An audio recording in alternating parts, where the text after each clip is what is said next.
President and Vice-Chancellor, as public orator, I present Anne-Marie Imafidon, a candidate for the Honorary Degree of Doctor of Science. Anne-Marie Imafidon is of British-Nigerian heritage. She was born in Walthamstow, East London, as the eldest of 5 siblings. Her mother taught English and linguistics at a local college, and her father was an ophthalmic researcher. Anne-Marie remembers well a noisy household where there were frequent celebrations in the Nigerian tradition, at home and at church. Anne-Marie was encouraged to question everything, and one of her favorite questions was, how does it work? An early attempt to dismantle the family video player ended in disaster when its reassembly proved impossible. Anne-Marie showed an early interest in computing. She enjoyed learning how to convert her father's slide presentations to PowerPoint. And when his colleagues showed an interest in his slick delivery, she ended up as a 9-year-old giving a tutorial on PowerPoint to a group of eminent ophthalmologists. Anne-Marie found it difficult to fit in at school, and a perceptive teacher advised her parents to get her to take her examinations early. She was the youngest girl to pass A-level computing at the age of 11, and she entered Oxford University to study mathematics and computing at the age of 16. Anne-Marie enjoyed her time at Oxford. There was just one occasion when she felt inadequate, and that was when her tutor and fellow undergraduates displayed their extensive knowledge of church bell ringing. After graduating with an MSc, Anne-Marie took a job in the IT department of Deutsche Bank, where she enjoyed her work as a problem solver. Anne-Marie recalls the response of a male colleague to her solving an important problem at work. How can a little black girl have the answer? Anne-Marie attended an American conference on women in technology, where she was stimulated to do something to attract women to enter the field.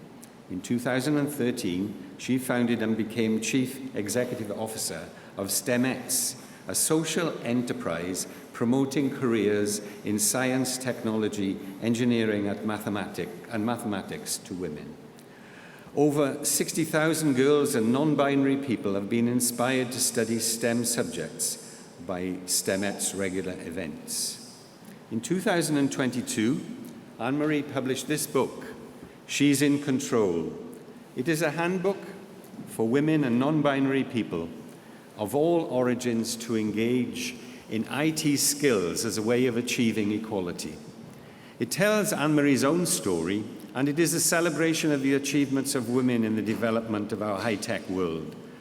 3 examples are Gladys West for the invention of the GPS system, astronomer Wilhelmina Fleming, who identified the Horsehead Nebula in the constellation of Orion, and chemist Stephanie Korlek, who discovered the material used in bulletproof vests.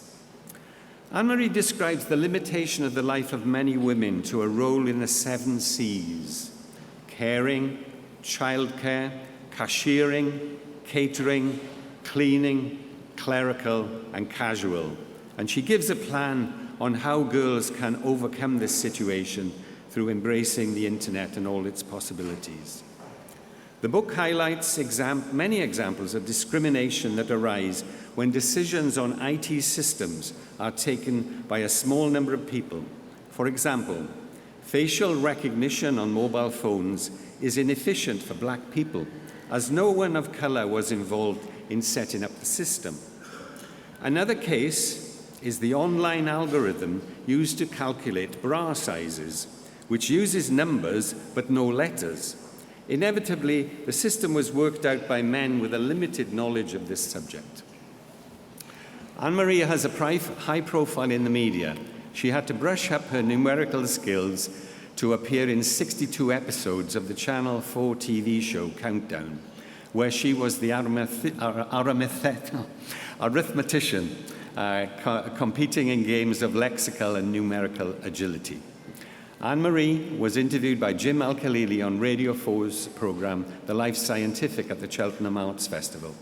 She was asked by an audience member, what is the one thing a company could do to achieve gender equality? She answered simply, pay people equally if they are doing the same job. Anne-Marie is a trustee of the Institute for the Future of Work, which is concerned with the employment consequences of artificial intelligence and the fourth industrial revolution.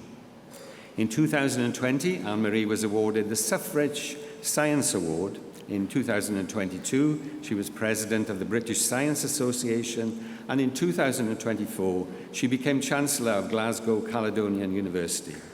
Anne-Marie is an honorary fellow of Keble College, Oxford, and a fellow of the Royal Society.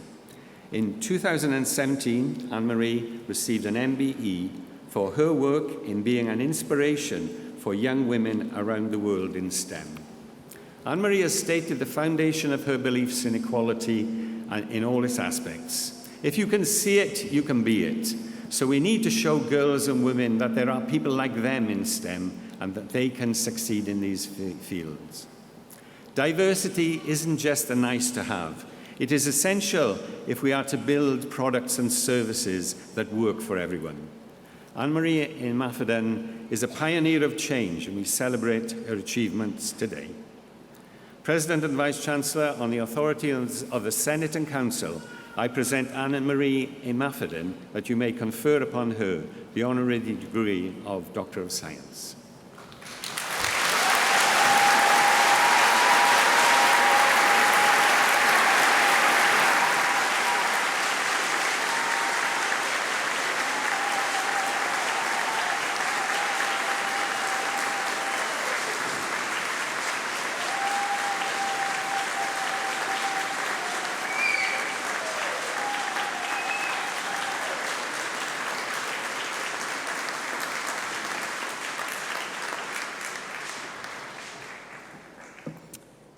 President and Vice-Chancellor, distinguished guests, graduands, family and friends, and my grandma Iya, who sat just over there.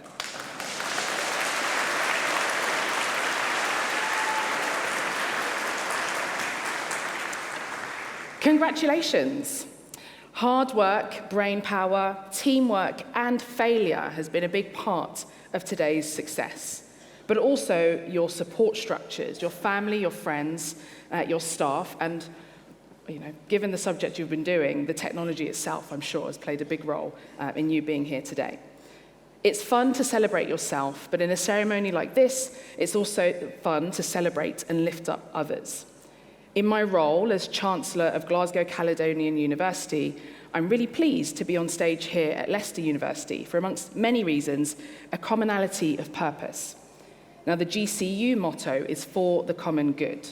And many of you will know that Leicester Universities, in Latin, is ut vitam habeant, which in English means so that they may have life.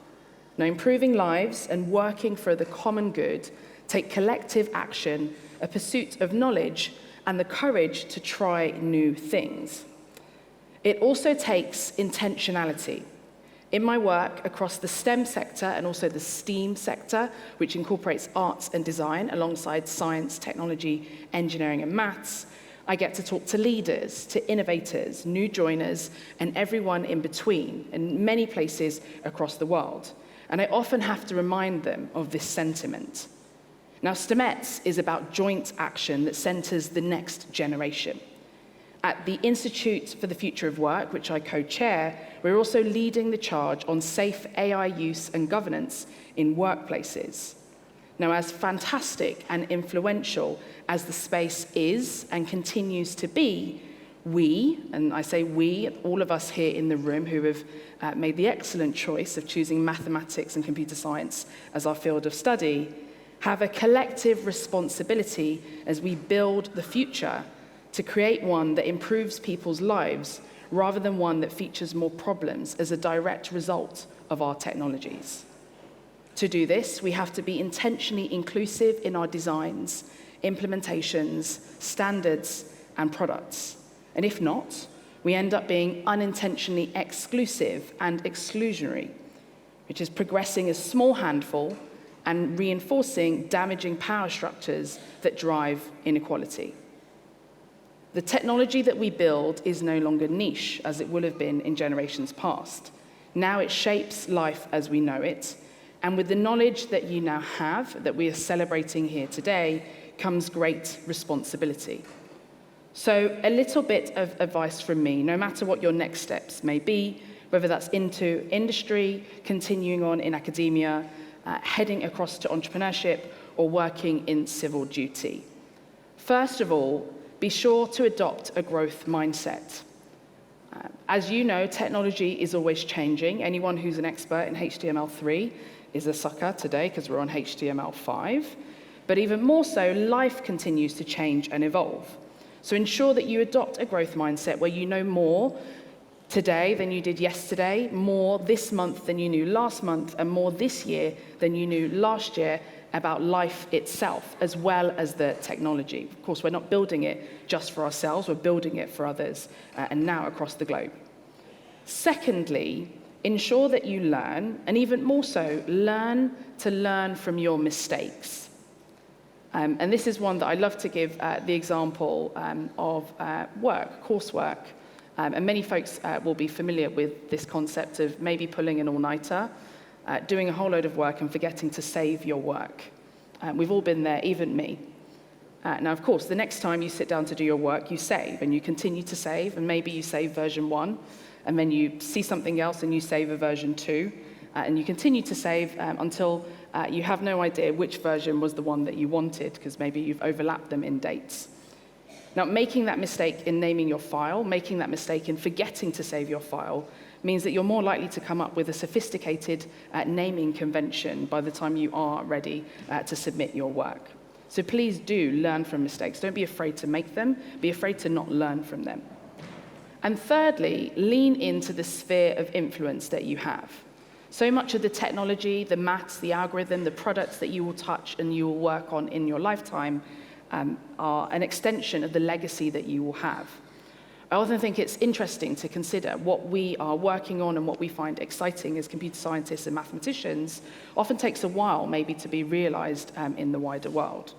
There are some of you here who will remember the show from the 1980s, Knight Rider, in which there was a main character called Michael who had a car called Kit that he spoke to, which in the 1980s was a really weird thing for you to do. You didn't talk to inanimate objects.